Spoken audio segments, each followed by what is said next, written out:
Here is the second part of the second grader who could read and write in cursive story. Chapters 3 and 4.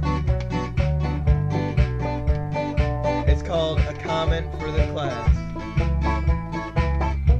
Now Tina had 29 children in her class.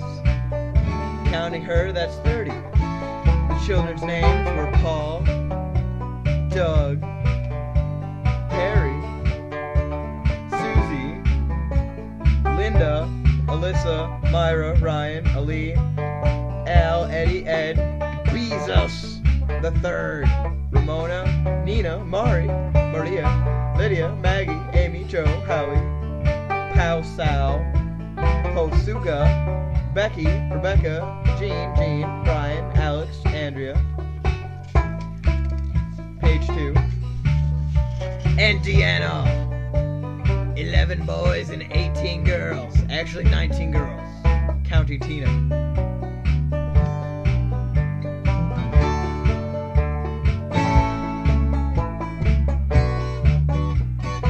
Well, anyway, Tina, the next day before Miss Nia had explained the rules on the first day of school, it was Wednesday, Tina's sharing day. She wrote on a paper overnight the paper she would give her friend Allison in another class. She could read cursive as well. But the next day, no teacher was in her class. No teacher, that is. No substitute. A note was pinned to the blackboard for Tina to read. It said, in cursive, mind you,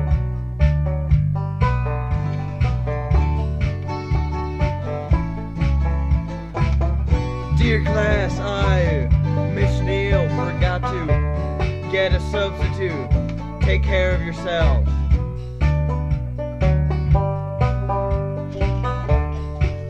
Take care of yourself.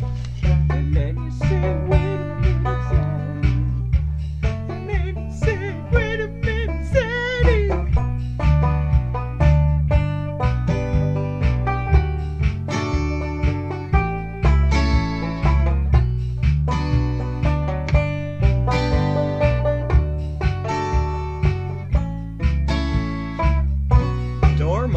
Tina said. Door monitor Paul went to close the door. "Now we can't let anyone know we have no teacher." Everyone understood what Tina meant. The class did the pledge noisily. There was a knock on the door. The class held their breath. Paul answered the door. An angry-looking Miss Millay stood there with a mustache. "Please be quiet," she cried. "My children cannot work. You guys make too much noise. Be quiet." And Miss Millay went away. What a god-awful bitch.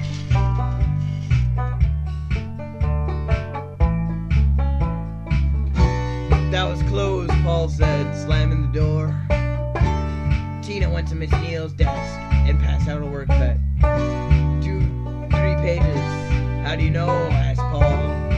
Tina held up a piece of paper. It was written in cursive. "What does it say?" asked Deanna. "I'll read it," Tina said.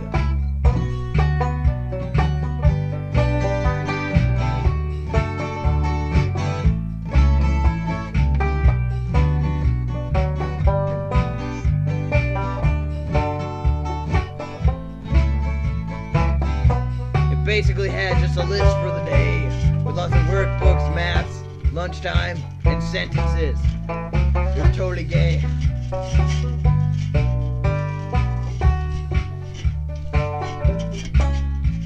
Everyone's stunned.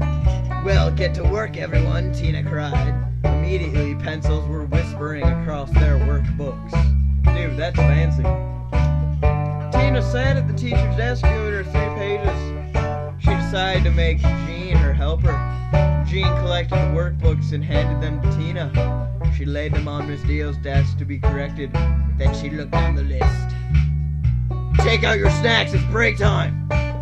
The kids quietly took out their snacks and lined up at the door. They quietly walked out of the room, down the hall, and outside to the playground.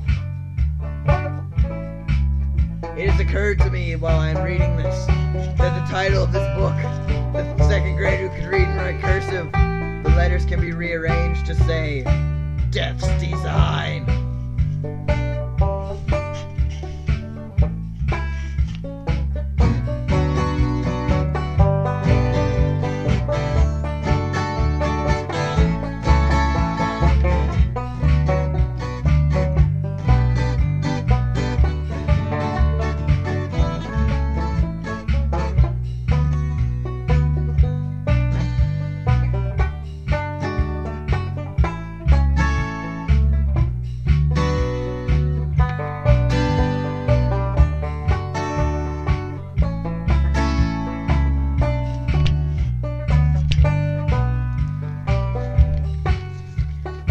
Chapter 4, Miss Novell is suspicious.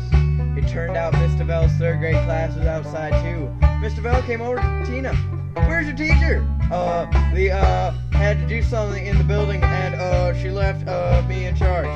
Tina smiled sweetly. Well, if you say so, Miss Neal needs her signature, or she's in big trouble. Miss Navel put her hands on her hips. Tina knew what sort of lady Miss Novell was. A lesbian. A stern, rough kind of lady. Not like Miss Neal at all.